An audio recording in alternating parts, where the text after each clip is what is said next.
people going on. So today we're going to share a little bit more about the student portal. If you did not see our Facebook Live last week, we kind of got started. It was kind of just the first burning questions of getting started with student portal. And we're going to dig a little bit deeper today just to get in a few more tips and some ideas of ways to kind of further utilize the portal for the current remote learning environment. So just kind of a reminder about Student Portal. This is our paperless assessment system that you can give those assignments online. And right now, Student Portal is open and accessible to all users in GradeCam, or all GradeCam users. Free, basic, single teacher accounts, school accounts, everybody has access to the Student Portal. Again, if you hadn't seen stuff on Student Portal before, you can check our last week's Facebook. We kind of get into it there, but we also have some other resources I'll point you out to at the end. So one thing that I've always loved about Portal, and I think it's definitely something to kind of reiterate over and over again, is if you've been using GradeCam, you can take those same assignments that you created just using it on paper and put it in the portal now. And what's also nice is this is vice versa. So everything that you're creating now, if you want to use it again next year, hopefully when we get back to our physical school environment in our classroom, you can reuse those forms if you want to go back to paper, or you can continue to use the portal. It's so flexible in that variety. So, please, please, please jump in and try some of those things in Portal, since it's so open to everybody right now, so you have that access. So we're going to kind of go through some of those top tips of different ways and unique features of Student Portal to kind of talk about. So particularly number one for me when I started getting into Portal was comparing the question types. So now that you're going to this online platform, how does that look and what can your students to expect? And so we're just going to kind of review those different question types, since GradeCam does such a great job of doing the different questions. And how does that look on paper versus now the digital platform? So I'm going to walk through those. So in this example here, on the left, whoops, sorry about that, jump ahead on me. On the left, I have just a regular old form. And this is what a paper form would look like if you printed it off and handed it to your students. And then on the right is what this looks like in the digital platform or on the student portal.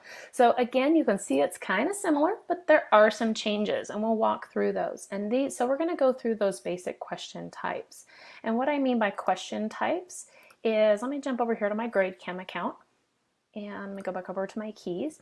The question types are those different question setups that you have to match your current content or your materials.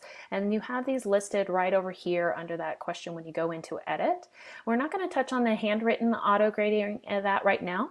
We're going to just do these top ones. Keep in mind that if you're a basic account, you may not see all of these because that is under the plus. But if you're a basic account, refer a teacher or an admin, and you have the opportunity to get some more time if you would like. So we're just going to touch on these today, and we'll kind of walk through those. So kind of getting in here, number one, it looks pretty much the same from paper to digital. It's the multiple choice, it's the customized multiple choice. I love the fact that I can customize over and over again, is because that's a really powerful piece. So they look pretty much the same, no different really. It still has the same pieces there. What I like about the customized, for a second grade assignment, and we are what kind of question or what kind of sentence type is this? I have a C for command, E for exclamation, S for statement, and Q for question. Customizing in that just makes it a little easier for students to match that up. You can also do matching. So if you want to put a map up here and they have to match the, the top or the first 13 colonies with the correct locations, you can still do matching. And you can also use multiple choice for your polling type questions. That really kind of opens up the capabilities of the multiple choice. Keep in mind, for all the questions that you create in GradeCam, you can make it so they're not actually worth any points, but you're still collecting information or data. So maybe this was a polling. How did you feel about today's assignment? We customize that 1, 2, 3, 4, 5, 5 being the highest. You can use that, or maybe it's list out, you give them 5 different options on the books you're going to read next week, and they have to choose which book they'd most like to listen about. So you can still collect data without collecting points. That's kind of a unique piece about being able to customize that and not having it worth anything. The next question type, and this is where it starts to look a little bit different, is the rubric capture. On the traditional form, it's going to list out by your points, so it have 0, 1, 2, 3, 4. But in the portal now, you actually get a text box, and this is really what's going to open it up. And that's one of those things that I love about taking that further. It's beyond the multiple choice. So this text box is now going to allow you to capture those more extended responses, essays, information like that, lists or steps. And the student questions is probably one of my favorite pieces. It's so open-ended to have this rubric capture text box in here that you could end every test with. That is, give me one question you have about today's material or lesson, and it's an exit ticket, or give me one statement from something that you remember from today, and you're just collecting that. Again, it's just additional information, doesn't necessarily have to be for a grade. Also, let me jump over and show you how this looks in the student. So here's my student portal. It's pretty much the same assignment, as you can tell. We'll come back and talk about the resources.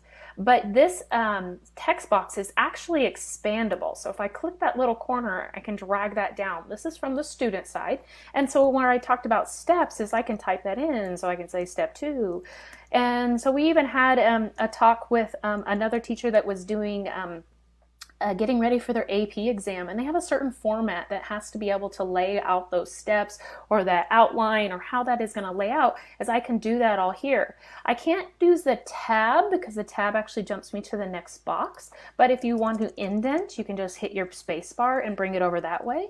And then so if it had to be a certain outline form or a certain setup, or you need to have a title and then subtitles, you can really do that in this expanded text box. And this is just the rubric question type. There's nothing super fancy, no additional pieces, it's just right there. If students do collapse that down, notice how that collapsed down a little bit, I actually do get a scroll bar so I can continue to scroll if I want to. So again, that's just the rubric question type. Really opening up some options there on the type of responses you want to collect. The next one is the rubric with capture. And if you've watched any of my videos, I love the rubric with capture on the form because it is so open-ended for students to draw what they know or show your work or have that information there, and that puts it right on there. The addition of what you get for the portal piece is now when you use the rubric with capture question type. So you can put specific questions or instructions right on top of that text box area. So this one above here is the rubric, and then this one's the rubric with capture, making it even more customized so students can get just additional information. If you're doing math equations, you can write that up here as well. So it could be 2 + 2 =, and they have to solve the right answer. So I love rubric with capture, really opening up and making that even more specific as you need it. The last one is number grid. Number grid on the paper, it had the columns. You determined what characters you wanted to show and how many columns you want. Now this is laid out in a simple, like a text field. It's just going to be a line to be able to collect that information here. I have limited this down on the characters. There are so many more characters that you can add. I just made it shorter when I was doing my print form so that you could see it all and really easily on the screen. So if you wanted to leave this open to all those characters, you could, $, number sign, colon, period, plus, minus, greater than, less than, equals. There are a ton of characters to choose from. So you can leave that fully open, and it shows the students what kind of characters they can put in there. And this is a numeric value. So if it's, math problems or science problems, those are the ones that are going to show up so that you can see those right here. But think of it also using it as dates, such as what year did the American Civil War start, and they have to put in that year. The one advantage of the number grid over doing a rubric, because you could use a rubric for that, but the number grid is going to grade that number response right away. So again, if you're looking for that immediate feedback, you're still going to collect that number that's graded right then and there. So number grid displays very wonderfully on the student portal, and I love how easily and compact that is. So tip number 2 is what to attach. We talked about it last week, is that you can actually take attachments and put it in the student portal window so you can kind of view the attachments such as the test right along with the form that they're filling out. So what can you attach? Thinking beyond just the assignment. There are so many different things and ideas that I kind of started to kind of dig through this. You could put your topic presentation in there. So if you had given a class presentation, maybe you recorded yourself giving that presentation and walking through it. But you later, when you're giving their, to kind of get an exit ticket of whether they understood it, feel free to reattach that presentation so they can search through it as they need it. It gives them a chance to review at their own pace instead of having to go back to your video. Charts and graphs, maps, all of those can be attached. Criterion rubrics, so if they're doing a more extended project or essay, you may want to put your rubric in there so it's right there along with it so they know what you're looking for. And then informational posters. I love the fact that more teachers are putting visual posters in their classroom, but we're not in our classrooms right now. And I'm a very visual learner, and I am super attracted to colors and pictures and all of that. So I remember those posters, and there's good information on there, and that's what I would look for when I would take a test. But we don't have that because students are at home. They don't have the posters in your classrooms. Attach those right inside the portal so that you're getting that sense of familiarity there. So just one thing to keep in mind with all of this is attachments must be saved as a PDF in order for them to be viewed in Student Portal. So we've done a lot of research to find different ways that you can convert an image to a PDF. PowerPoint can be saved as a PDF or exported as a PDF. There are a ton of resources out there on how you can do that. We haven't posted them all because there are a million devices, there's a million solutions, there's a ton of things to look for. So we haven't posted them out there, but I'll tell you, if you just Google how to take a PDF or scan a PDF using my iPhone, and you will find it. I will give you my tip, is my favorite one is using the Notes app now, that you can use it and scan to a PDF, and then I can just send it or email it to myself or put it in my Google Drive and I pull it from there. So how do these look? Like I said, all those different attachment ideas, that was one of them I did here. So this was a PowerPoint that I converted, and it has the pages so the kids can shuffle through. I can make it larger if I needed to look at something. But having that presentation right there as I'm taking the test allows me to research that information to fill out if I needed to. Up here at the top, I can attach more than one document. So let me switch over to my rubric now just so you can see that. Again, putting that criterion right alongside what you're teaching your students and what you're asking for. Next one is that bar chart. So if you're doing graphs or maps or anything like that, maybe it's already built in straight into your assignment or your test or whatever you're doing. But if you separate that out and make it its own attachment, it makes it real easy for students to kind of zoom in or really focus on that particular graph, and pair it with this rubric with capture question. I could even reference that. Be sure to look at horizontal bar chart attachment to answer this question, or you could have that specific, keep your kids on track, help them so that you're not getting confused and you're getting good data in terms of they are looking at the correct information and they're not lost. And then here's that information poster. Take a picture in your classroom. Take a picture of that poster they're used to seeing and being able to post it up here so that kids can reference this. This is just a resource to help them out and understand the information. I worked with a math teacher once who actually could post up all of his math formulas in his classroom. Now, he didn't tell his students what those formulas were, because his theory was, I didn't want them to memorize the formulas. I want them to know when's the right time to use it and how to use it, but not worry about what that formula exactly was.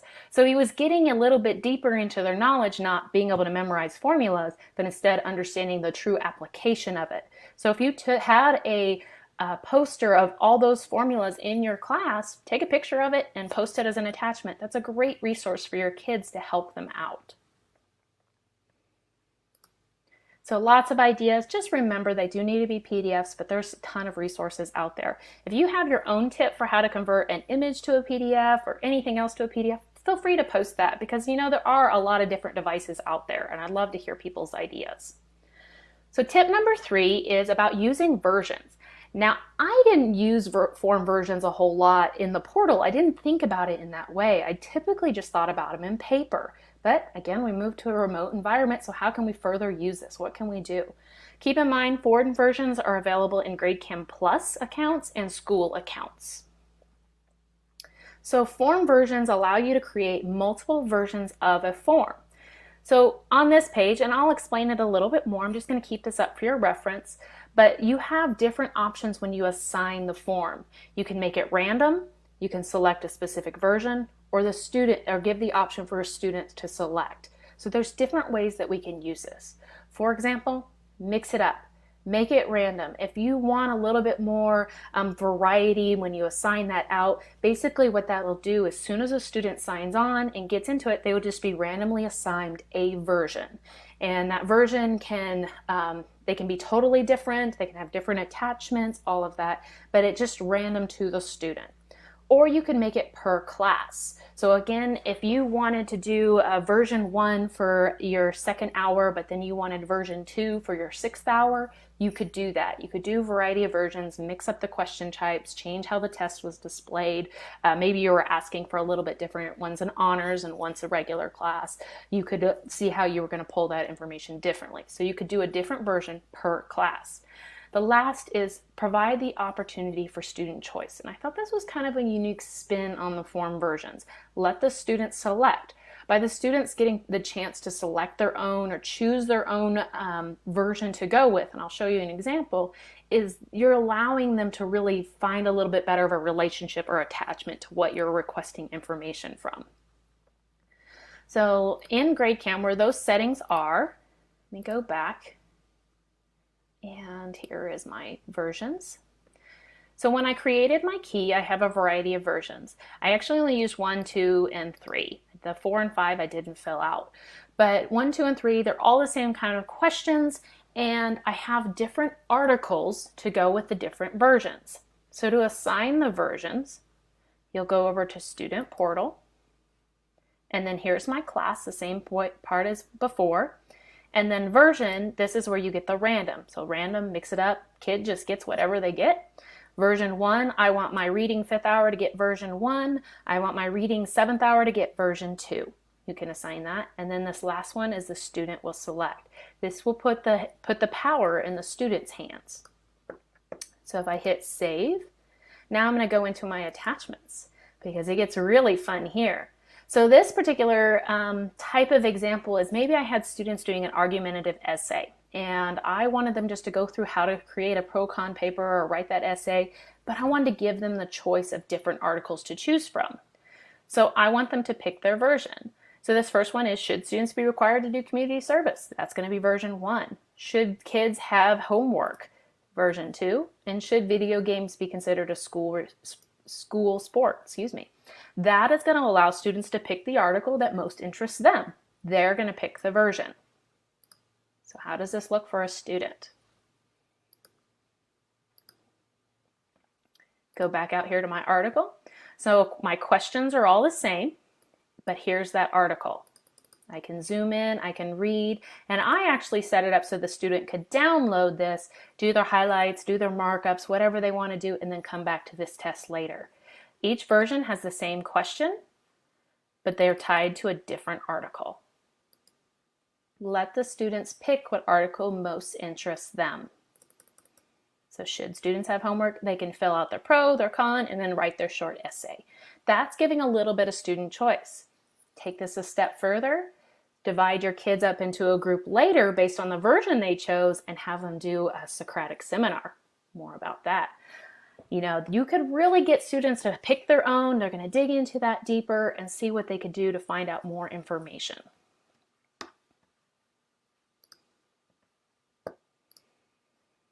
So form version, if you've used form version, I'd like to hear your ideas too, or things that you might have seen in your class. Since that wasn't something I had done much before, I'd really like to hear back from you guys. So we're going to end with an instructional idea that was actually shared with us from Charlotte B. out of Amos P. Godby High School. She's in Tallahassee, Florida, and I thought this was a great idea, really wonderful, how she loved using Student Portal.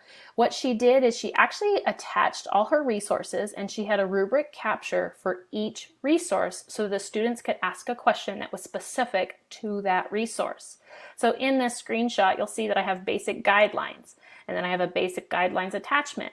The student could type in their question based on that resource in this area. Then they can go to the next resource and post their own question or statement. and then the next one, and then maybe you end with just a general questions over the entire project. This helps to better direct whether those questions were, or what are they referencing, just kind of putting in there. I could do a variety of resources, so this could be a map or a chart, or it could be instructions or criterion, but by opening that up and having those questions specific to each resource helps to narrow down what they're looking at. So thank you for that, Charlotte. That was a wonderful tip. So as you were kind of going through this, hopefully it gave you a few more ideas for how you could use Student Portal in your current environment. If you didn't see our first Facebook Live, it is still available in the group. Please go back and check that out. There's lots of wonderful tips in there for just getting started.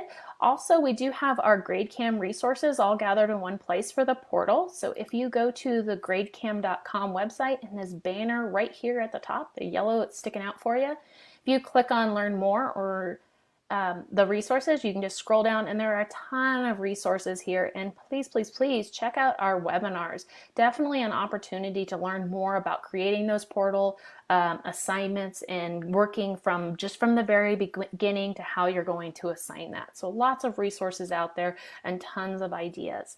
So from you guys, I hope that things are going well. I'd love to hear any ideas of how you're using either the portal or GradeCam, or just any ideas you have at all related to your remote instructional learning right now. We know there's so many great ideas, and we'd love to help with that. If you have an idea or a question that you would like us to do a video on, please let us know. We'd love to that. We are customizing these each week just to meet the needs of our users. So if there's something in particular you're looking for, we'd love to hear from it.